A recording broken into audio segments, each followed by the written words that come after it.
So here we go. This panel is called Metabolic Flexibility and Longevity. We have an amazing group of panelists here to really dig into what that means, how it can be used to improve health and performance.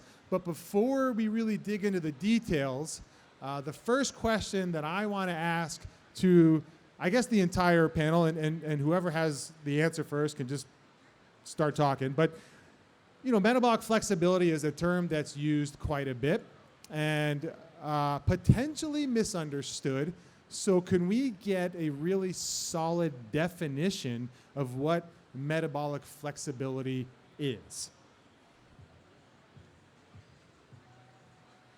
All right, so metabolic flexibility, you kind of get this bad rap that it's only specific for low carb just because it's talked about in that community a lot. But what metabolic flexibility is being able to optimally switch from one fuel source to another. Okay, so throughout different varying levels of intensity, you're going to have periods of time which are glycolytic, which are utilizing carbohydrates, and you'll have periods of time predominantly during endurance work or lower intensity work where you're going through beta oxidation utilizing fats. What metabolic flexibility isn't necessarily being good at one or the other. It's how quickly you can switch back and forth between the two. So in the case of CrossFit or in an athlete in general, you're talking about really being able to switch from an endurance mode to a more anaerobic mode quickly and effectively. Anything anyone else wants to add to that definition? Pretty solid? Sounds great. Now, the ability to change from one fuel source to another seems like something that's inherent to human nature, right? To human beings. So what is going on that is making people metabolically inflexible? So why are we focusing so much on improving metabolic flexibility when it's something that seems to be natural to human beings? Whoever wants to answer. So our modern lifestyles really suppress our ability to switch between the fat oxidation and glucose metabolism because we live in we've basically engineered movement out of our lifestyle, and that movement is really critical to improving metabolic flexibility. So at a cellular level, if we're talking about the ability to adapt to fat oxidation and then being able to switch into glucose metabolism, we lose that by being inactive, being overweight. These are all components of being metabolically inflexible. And as we, at the cellular level, I don't want to get too into it, but we essentially are reducing our insulin sensitivity, and that's that's reducing our glucose tolerance and our carbohydrate tolerance. So now we're not able to properly burn carbs for fuel, and that also is associated with metabolic inflexibility on the other end of the spectrum. And if you were to look at your fat oxidation rates during exercise, you're unable to switch into fat oxidation at an appropriate work output. So there's a big difference between athletes and a sedentary individual between their ability to oxidize fats during exercise. Great. Anything else to add from the panelists? Dr. Naomi? Yeah, so I can speak from a physician standpoint and taking care of individuals with various health problems that they come to my office for. So it might be high blood pressure or diabetes, and those are evidence of metabolic inflexibility, which means it's really hard to burn different fuels when you need them. So one of the things that exercise can do is it can help increase metabolic flexibility. It trains the body to be able to switch back and forth between different kinds of fuels. So this is what's really fun about understanding metabolic flexibility is if you have metabolic flexibility, you're reversing disease or you don't have disease, right? So the whole goal is always to increase that metabolic flexibility and avoid that inflexibility, which might begin with prediabetes, diabetes, and development that way, or it might be heart disease or cancer or even dementia. So that's what I see in my office, and we try to reverse that by increasing metabolic flexibility. That's great. And so what I heard a little bit is yes, we can work on it with nutrition, but there's also this focus on exercise in improving metabolic flexibility to avoid disease. What I'd also like to tap into here, because we're talking about longevity. Longevity is going to be a little bit about avoiding disease, but also about improving work capacity or performance, right? And those two things can go hand in hand to optimize health. So, Chris, from your perspective and your experience, how have you used improvements in metabolic flexibility to improve performance with your athletes? That's a great question. So I'm going to take you back to 2014 with Camille LeBlanc-Bazinet. So she wins the CrossFit Games in 2014. But 15 months prior, she said to me, she says, how can you put me in the best position on the final day to win? How can we make that happen through my nutrition? And one of the things you have to realize is that when you're doing maximal effort, you're going to become a carb-burning machine. Your body is easily able to convert carbohydrates into energy. So there is a tendency for every athlete that you see out here competing that they're going to burn through their available carbohydrate stores. And if you fully deplete it, then it takes upwards of 48 hours to replenish. So your other source of fuel is fat. But what if your body's not capable of utilizing fat as a fuel? This is what the wall is on a marathon. The wall is when you run out of carbohydrate stores and now you don't have any left, but you still got 6 miles to go. It's the conversion of using carbs as a fuel to using fat as a fuel. So for Camille, what I wanted to do is have her become more fat adapted so that she was able to conserve the consumption of her carbohydrates, meaning that when she went into that final day, she had more available high-intensity carbohydrates that are used for those final workouts than all of her competitors. So that's what this is all about. And that is a trainable adaptation. What are some nutritional approaches that can be utilized to help athletes, and not just high-end athletes, general CrossFit athletes, become more fat adapted or have a more efficient way to utilize fat as fuel? All right, so at first glance, it's easy to think, okay, well, I'll just train in endurance work, and that's going to condition my body to utilize fats. And to a certain degree, it will, and epigenetically, it does help kind of condition that to happen. But from a nutritional aspect, anytime that you are, I'm going to put it in a very simple, colloquial way, encouraging your cells to sort of marinate in either your own fats that are being liberated from your body fat tissue or even dietary fats, you are allowing that adaptation to occur. Okay, so the way that I put it, and I've put it many times, even for Mike and Chris as well, if you have a railroad track and a train is going down that railroad track, it has a choice to go either left or right when it reaches a fork. To the left is carbohydrates, to the right is fat.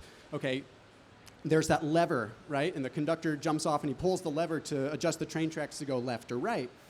Okay, well, if you are a one-trick pony and you are always feeding yourself a high carbohydrate diet to train in that mode, that's fine for if you're continually going on the left railroad track.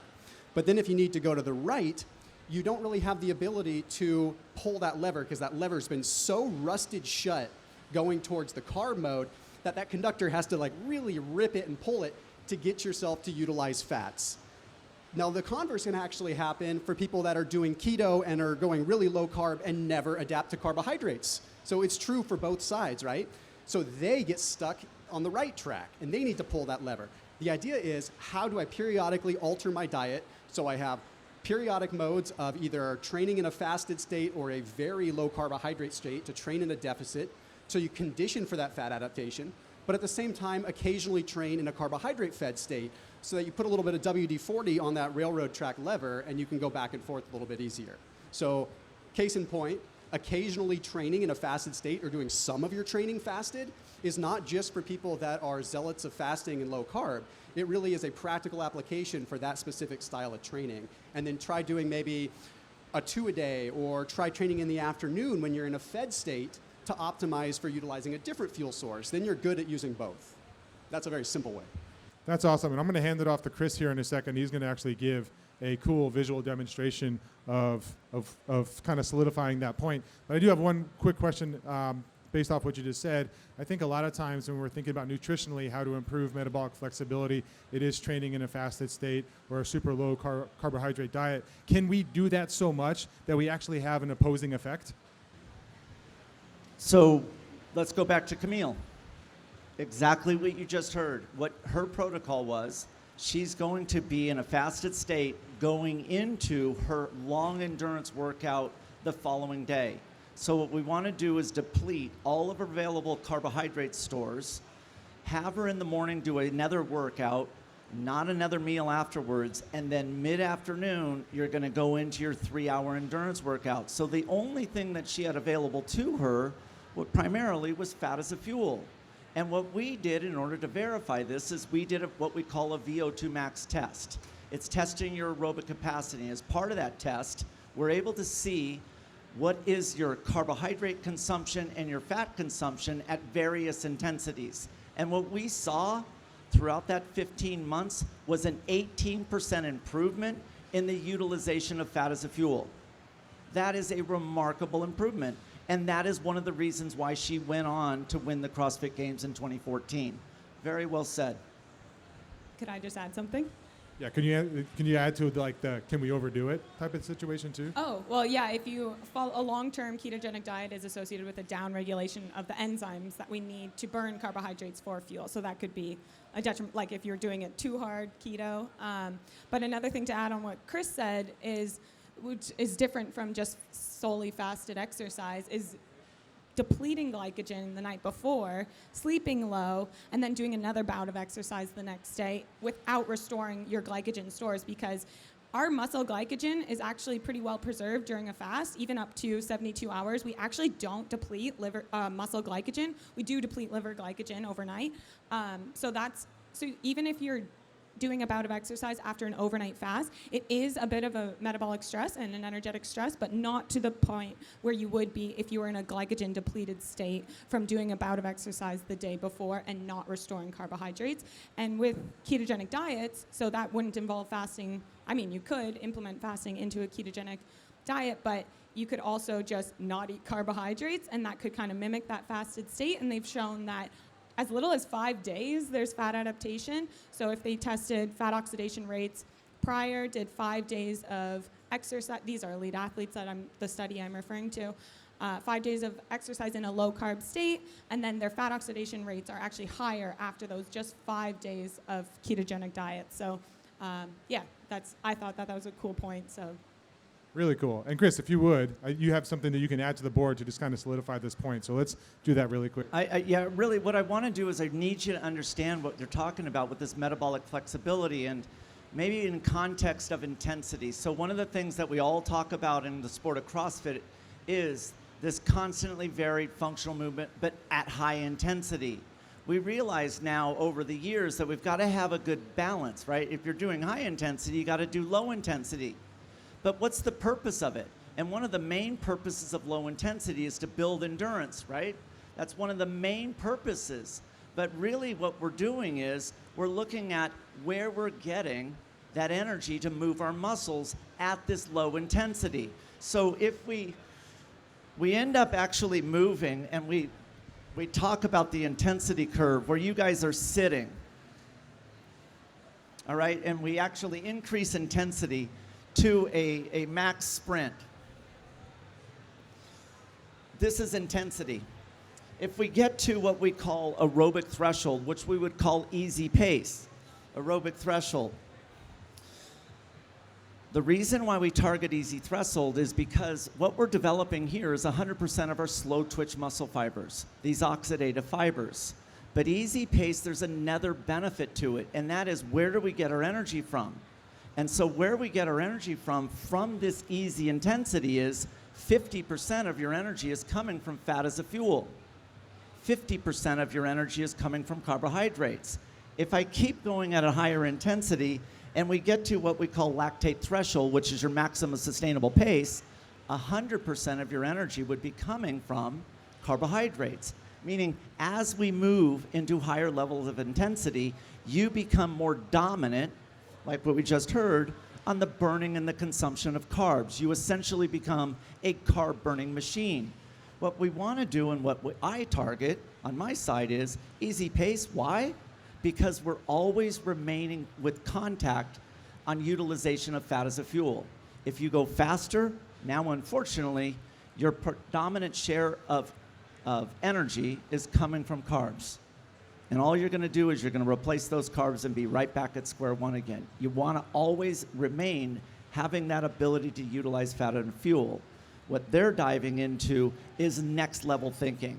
And that's where I'm excited. I'll actually add to that a little bit because this is cool. I don't even need the marker. I just want to use it just to. So, okay, if this is hypothetically 50% here, if we can get ourselves fat adapted, what if this number could now become 60%? And that's what we're getting at, right? So if you think of fat as sort of being, think of a hybrid car, okay? You have your battery that's running all the time, no matter what, to run certain accessories. Sometimes it's actually running the propulsion of the vehicle. Okay, but then when you actually hammer the gas, sometimes you're not running on the battery anymore, you're shifting and you're getting some gas, right? So this is the same kind of thing. Your battery is always running. You always have a little bit of that fat that is running to fuel certain things in the body, right? Okay, but then you get to a certain point where this level comes down and you start having more carbohydrates. What becoming fat adapted can essentially do is it can squeak you a little bit more percentage here so that you have more time in your easy zone before you ever have to tap into your hard zone. So if you can be training at 65% of your max and actually still be utilizing fats, you have a heck of a lot more stored energy in the way of fat than you do carbohydrates. So when you're looking at enduring something for hours or days, I would much rather be tapping into something that's going to have 3,500 calories per pound compared to carbohydrates, or 9 calories per gram versus 4 calories per gram. So it gives me a lot more of a buffer to work with, sparing this for when I really need it. Does that make sense? Okay. Awesome. Kristi, can you add to this? Because this is a lot of the kind of what you're doing with research and what you're studying right now. On top of that, can you talk a little bit about the physiological adaptations that are taking place on the muscle cell level and how that adaptation responds to different types of exercise? So let's kind of dig in it just a little bit. Okay, I think I could take this in a different paths. Okay, wait, can you clarify that question? So we talked a little bit about what the workhorse of the muscle cell is and how we're developing more of those. And that's essentially, really kind of solidifying the point here. What are we building? What are we getting more of when we have exercise either at a lower intensity or even at a higher intensity that allows us to switch between fuel sources more effectively? Great, you have led me into my favorite organelle, the mitochondria. So what we're talking about here with fat adaptation is really associated with, so our ability to burn fats is reliant on mitochondria. So it's an organelle in our cell, the powerhouse of the cell. And when we exercise, that is the stimulus to tell our muscle cells that we need more mitochondria, we need healthier mitochondria, they better be there to burn fat when we need it. And so so an adaptation to exercise is just mitochondrial biogenesis and building more and healthier mitochondria. But this is downstream of that are cellular signaling events that occur. And those signaling events occur in response to stress. So that's why high intensity exercise is associated with mitochondrial biogenesis, because it increases these signals that are downstream to producing more mitochondria. And when we're doing more lower intensity, moderate intensity, we're really using those mitochondria to burn that fat. Even though in high intensity exercise, we're not necessarily reliant on fat oxidation, but it is producing that stimulus because that's our muscles respond to stress. And that stress is the signal to grow new mitochondria so that the next bout of exercise, maybe we are better able to handle fat before we switch into that glycolytic zone. And another key component of why it's important to have that glycogen sparing or increasing our fat oxidation so that we don't tap into our glycogen so early in a bout of exercise is because that's associated with fatigue. So if we're in that glycolytic zone, we're going to fatigue a lot sooner just because of the byproducts that are produced through glucose metabolism in our muscles. So that's another part of why being fat adapted and being metabolically flexible is associated with better performance. Awesome. Awesome. Thank you so much. Let's talk about a different aspect of performance. And Dr. Parrella, this is for you. How does being more metabolically flexible actually help you with recovery or from an injury or from maybe an extreme workout bout or something like that? Great question, and this is so good right after talking about mitochondria. This is really about mitochondria. So if you are metabolically flexible, it means you have really good mitochondria, right? So young children tend to have really great mitochondria, and their metabolism is running well, and it responds well. Now, if you have metabolic flexibility, you can make the energy that you need when you need it. And so if you've worked out intensely, if you have damage, if you have wounds, if you're sick, if you need to repair, you need a lot of fuel to do that. And if your fuel-making capacity is increased, which is really healthy mitochondria that can really burn that fat and help you have excess ATP ATP is the energy, to meet the demand of the body, now you can repair. Now you can keep up. You have faster recovery. So the more mitochondria you have that are in a healthy state, the more metabolically flexible you are, and that's kind of like anti-aging, right? That's sort of that effect, the metabolic effect. And so metabolic flexibility gives your body the advantage in healing and repair. And this is really important for any high-performing athlete, anybody who wants to be a high-performing individual at any level. You want to have that metabolic flexibility so that you can adapt to the demands of whatever it is you're trying to do. And it can even be just cognitive demands, like thinking stuff. It doesn't have to be only physical. It can be any kind of demand on the body. So let's tie that into the sport of CrossFit, exactly what was just said. We recognize the value of mitochondria. One of the things you have to recognize that when you age, you atrophy. You atrophy. Where do mitochondria sit? They sit in the muscle, all right? It's a peripheral adaptation. And one of the things that we must do as we age is maintain our amount of lean muscle mass. The more lean muscle mass you lose, the more muscle in total that you lose, then it ends up affecting your ability to produce energy. So this goes hand in hand. That's great. So I'm an athlete. I'm in a CrossFit affiliate. How do I determine how metabolically flexible I am? Do you have a metabolic cart? No. No. So are there simple ways, or is it something that I'd have to go into some testing facility or a laboratory to actually get it evaluated? If you wanted an exact number and pure data, then yes, right? The way that I usually, because this question comes up all the time, the way that I usually measure my level of metabolic flexibility is quite simple, and there's no concrete way, it's purely anecdotal, but anyone that's watching this is probably involved in somewhat of self-experimentation and trying different things out. If you train consistently in a fasted state, just for hypothetical purposes here, when you first start training in a deprived, glycogen-depleted or fasted state, you're going to find that your performance probably drops, right? You're going to notice this. And this is perfectly normal. It comes right back to, train low, sleep low stuff, and you're training in a deficit, and eventually you will kind of recover and get better.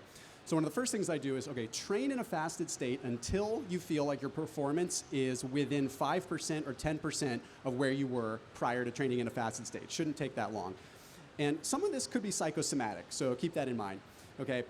Now, I want you to continue doing this for as long as you feel comfortable doing this. And if you're a competitive athlete, it can be difficult because that's time away training for maximum wattage and maximum intensity, and I understand that. But then I want you to try training with carbohydrates prior to working out, after doing that for a period of time. If you notice that you actually feel worse, then that means it's time to actually introduce carbohydrates back in again, right? Okay, if you notice that, wow, I feel really good fasted, and then when I have carbohydrates, it's just like I feel really, really good. That's a good determining factor that, maybe you're, in a very colloquial sense, a little bit more fat adapted, where you're able to use those fats better, and then when carbs are sprinkled into the mix, you're feeling like you can utilize those too. Now, full disclaimer, that is a very anecdotal, loose way of putting it, but that's, as an athlete, how I kind of determine where I stand metabolically with what fuel I'm using. Cool. Yes. Okay, so maybe this isn't easy, but blood work. I'm a physician, right? I check labs all the time, and I get patients who come in with labs. So I can look at labs, and I can tell immediately if somebody has metabolic flexibility or not. So if you get regular blood work, you probably get a cholesterol panel. And everybody freaks out about the cholesterol. What I care about is the triglyceride to HDL ratio. That tells me the insulin sensitivity of the individual, right? So if a triglyceride divided by your HDL is 2 or greater, you probably have some insulin resistance, and you're already well on your way to metabolic inflexibility. You're there right now, right? The other way you can do that is you can just look at other markers such as your triglycerides alone. If that's trending up, you're going in the wrong direction, right? You could check a fasting insulin level. If you're above a 7, you're definitely having insulin resistance. So that's from a blood work standpoint. You can also use other biomarkers, whether it's a CGM or ketone testing. And with that, you want to look for variability. So with a CGM, which is a continuous glucose monitor, if you wear one, I saw one on you. So if you have a continuous glucose monitor, there's ones that you can have your doctor prescribe for you, and you can put it on your arm for about 2 weeks, and you can see how much your blood sugars fluctuate based on the foods you eat. If you are wildly fluctuating, you are not that flexible, right? Your body should be able to help you maintain. Also, you can look at ketones, and if your ketones, which we know change throughout the day, and that's a marker that you're burning fat, if your ketones are fluctuating, that's actually a good sign, because it means you can actually get into a ketogenic state, which means you're burning fat, or you can also pop back out, so you can go back and forth. So it's sort of the ability to transition what fuel state you're in. So I look at blood and different numbers like that to assess. You can also tell if your waistline is growing, you are metabolically inflexible, period. You don't even need lab work. So that's another really good way to do that. And the final way, which is really easy for anybody, is how long can you fast comfortably? So if you wake up in the morning and you're starving and you're like, get out of my way, I have to get to the fridge and eat something, you are not that metabolically flexible, right? But if you wake up in the morning and you're like, meh, I kind of don't really need to eat breakfast, I'm okay if I have it or I don't, you are metabolically flexible because you're able to flex back and forth. So those are some of the ways that I have to assess. Love it. Love it. That is awesome. Last question, then we'll open up to the crowd. So here are a few ways that we can determine whether we are metabolically flexible or not. Kind of going down the panel here, can you give your best piece of advice to the CrossFitters out here to improve their metabolic flexibility? Just one. So it could be nutrition, it could be exercise, whatever it is, but you get to choose one. And we'll start, Chris, we'll start with you. My top piece of advice is, look, we're all training. We're all trying to improve our fitness. We all are. And what we're trying to do is create better balance. If we're always doing high intensity over and over and over, then inside you're creating adaptation as well, nutritionally. And what I always want you to remember is that if you always go fast, you become fast. But you're neglecting 50% of the equation. You've got to create balance. And one of the great things about creating balance, like we talked about earlier, is it's going to improve your ability to utilize fat as a fuel. As I age, and I'm 59, this is becoming increasingly important. I wish that I knew what this panel is talking about 10 years ago. So I guess I'm speaking to people who already exercise regularly, but exercise is the most potent stimulus for mitochondrial biogenesis.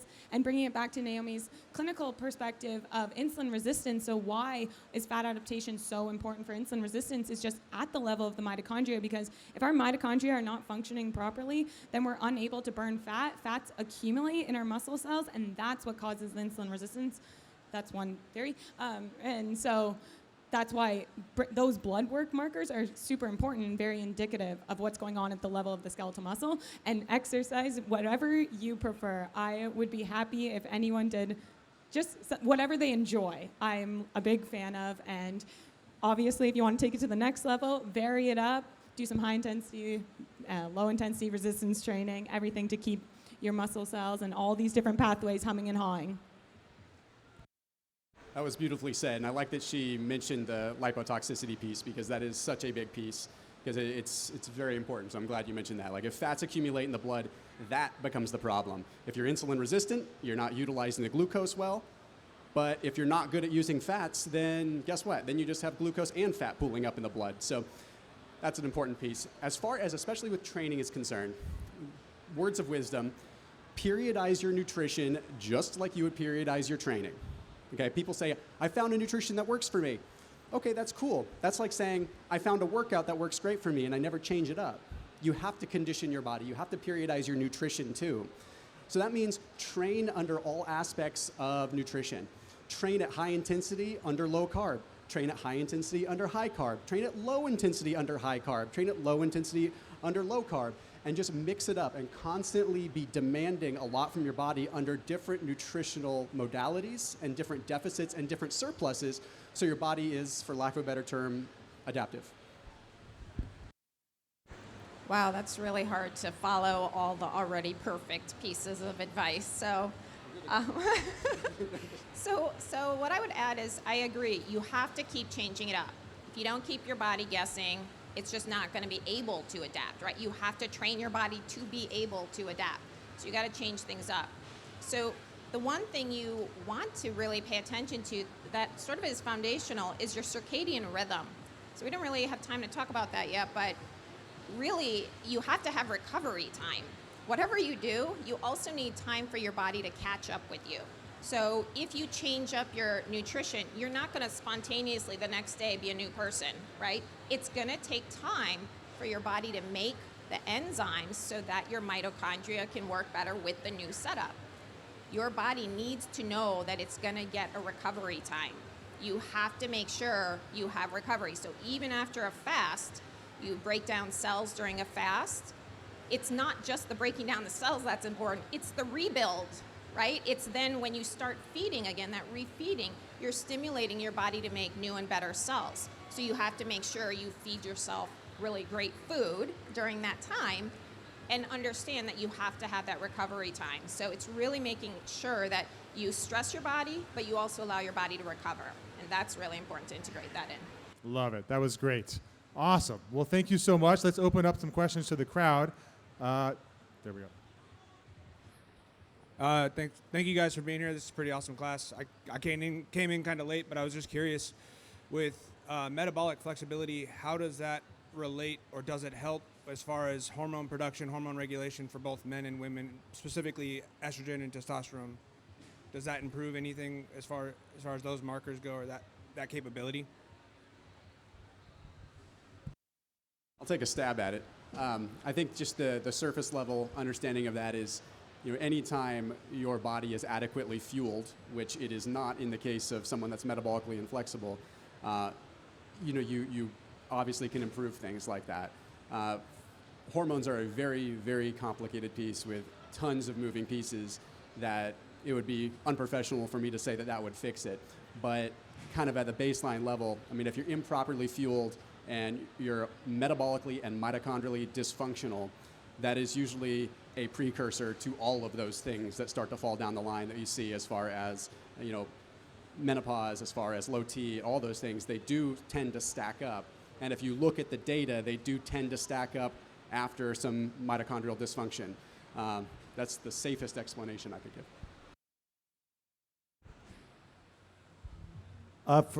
For those of us without a Vo2 Max machine, can we use like a heart rate zone, Chris, for some of these levels and to start measuring that? And what heart rate zones? I noticed for myself, I really struggle to get into the 90%. Do you believe that levels 3 and 4 kind of dead man zones that you need to avoid and just stay 2 and 5? Or how do you kind of think about that part? You need to be really careful in getting heart rate zones off of formulas. If you don't get a true Vo2 test, you're just guessing. And I have seen radical fluctuations in heart rate. Mark Allen, who was one of the top triathletes in my days, won, I don't know how many Ironman he's won, 6? I don't even know. There you go. I don't know. He's the expert in that sport. When we used to train together, my lactate threshold intensity, based upon a Vo2 test, on the bike was 180 beats a minute. His was 156. And so you got to be careful. So the way to do it is you get a Vo2 test, and if you want to know where your easy pace is, they'll do it based upon a respiratory exchange rate, and a 0.85 is when you're going to be at around 50-50 fats and carbs. Find that heart rate, and there's your actual easy pace intensity. But if you go off of heart rate like people are doing zone 2, you're guessing. Wait, what about a lactate meter? I would love that. I would think that would be a great idea. What everybody wants is they want the formula. Everybody just, let me throw it into a formula. And the guesswork on lactate threshold is even more difficult because every movement you do has its own unique lactate threshold. There isn't a formula, but if you read on the internet, you'll think that there is.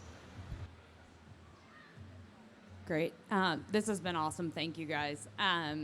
So many of us are not CrossFit Games athletes, and we're not trying to coach CrossFit Games athletes.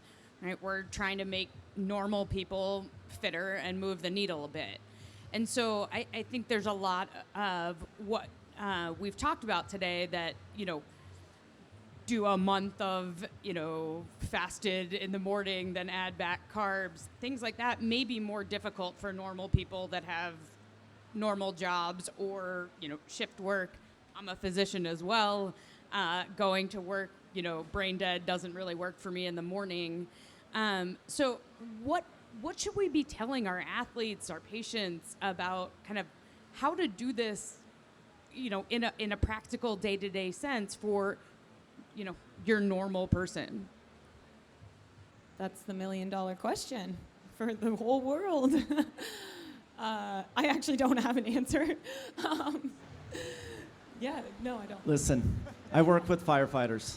You know the number one killer in a firefighter? Heart attack. They're not elite athletes at all. And you know what the prescription is? Go out and move and focus on an easy intensity. If you're not fit, enjoy not being fit. Slow down and just focus on time. I will echo that, and I will say that the foundation is almost always going to be that easy intensity. And everything that we've talked about here, yes, there's hacks and little tweaks you can do nutritionally, but you know what's going to maximize autophagy more than fasting? 30 minutes of aerobic activity. You know what's going to maximize fat adaptation? Aerobic activity. So increasing mitochondrial density and getting more of those energy powerhouses is going to be what allows everyone, obese, non-obese, muscular, not muscular, to live a better life and have a better health span. So, and I think what I have seen in my short time really being associated with CrossFit in the last year or so, there's a lot of focus on that max intensity, on just wanting to go and go and go and get in 20 minutes and get it done. And that's what is so just endearing and so exciting about it, is I can get this done. But we're lacking the aerobic volume that we really need. And it's not the sexy thing to talk about, to say go for a walk or go for a slight jog. But learn to love it, because it's going to be the best thing for you. So I can add to that from a clinical standpoint, what I do with my patients. So first of all, the most important thing is get the sugar out of the diet. Number one, most important thing, and that automatically is going to move the needle, right? Because sugar is killing off the mitochondria.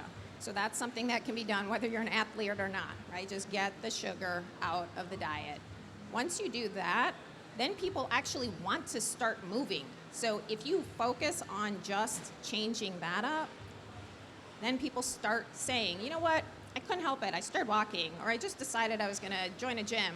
They spontaneously want to move. So humans are designed to move, and they want to move if they're metabolically feeling in a good space. So get the sugars out of there, and you're already going to move the needle. And then get them moving. Hi. So I started CrossFit about 8 years ago, and about 2 years ago I was in the best shape of my life. Hit menopause, knee injury, back injury. So what I'm hearing is I need to do aerobic exercise, but I can't run anymore. So what I've found is it's been really challenging to try and keep the weight off. It's just been gaining and gaining. I eat clean. I train every day almost. what do you recommend for somebody like me? Would I be better off trying to do keto for now? Or like I'm trying everything. Like I've tried the balance of carbs and fats and what have you. I don't know what to do. Although I can't directly speak to the hormonal situation, I will tell you that a good number of people simply respond well when they're put in a box. And sometimes, like for me, because I was about 300 pounds 10 years ago, for me, I lost 110 pounds, and keto was the answer for me. And the reason that it worked for me was it put me in a box. And it forces you to eat whole foods. It forces you to eat energy-dense foods that are satiating. Now, not everyone feels the same way about keto, and that's totally fine. But I think it's worth putting a valiant effort into it just because there is some evidence surrounding menopause, surrounding PCOS, surrounding these things, and it's pretty good evidence. So I think it's worth a shot, but from the very least, it might give you that mental reprieve that you need to at least just, because when you're trying to balance these fats and carbs, this is a very nuanced, almost advanced discussion in some ways. It's simple fundamentally, but when you get down to the practicalities of it, you're telling me to eat carbs win, fats win, this is mind-boggling. Sometimes what you need is just put me in a damn box, forget it, and let's go. And then would you recommend that for a period of time and then to slowly reintroduce carbs, or? What I usually suggest to people is give it 90 days, because that first 2 weeks to a month, especially if you're an athlete, you probably will notice like a little decline in performance. You will notice throughout that adaptation. And you have to be willing to accept that, right? Because that adaptation comes at a cost. It doesn't just, if keto worked so well for people the first week, don't you think everyone would be doing it? It's just, it comes with a price, and it's difficult, and you have to get through that. And it's so difficult for people with an athlete mindset because they have to be willing to accept a short-term decline in what they've been used to conditioning themselves with for so long. So I usually say, if after 90 days you're really not feeling better with it, then, reevaluate.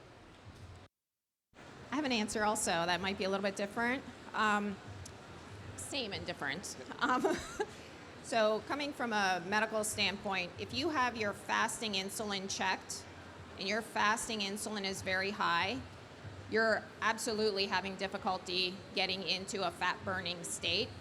So once you know that, that's a totally different problem, right, that you're trying to fix than it's just the hormones, okay? So menopause is really tricky, and what you also described was surgery.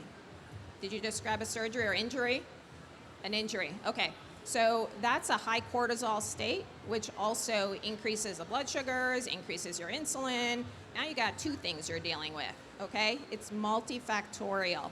So for you, it would be helpful to understand where is your baseline insulin, right? And once you know your baseline insulin, your goal is to get that insulin down. That might include gentle walking a few times a day. It might not be in high intensity, right? It might be intermittent fasting at certain times of the week or in your cycle of, life when you're most busy or whatever. There might be some specific things that you can target if you have some biomarkers to monitor that. So I would highly recommend also you could do a CGM, the continuous glucose monitor, or ketone testing, and then you can see how your metabolism is shifting. Yeah. Awesome. Thank you guys so much for coming out here and listening to this. Please give it up for the panelists. Thank you.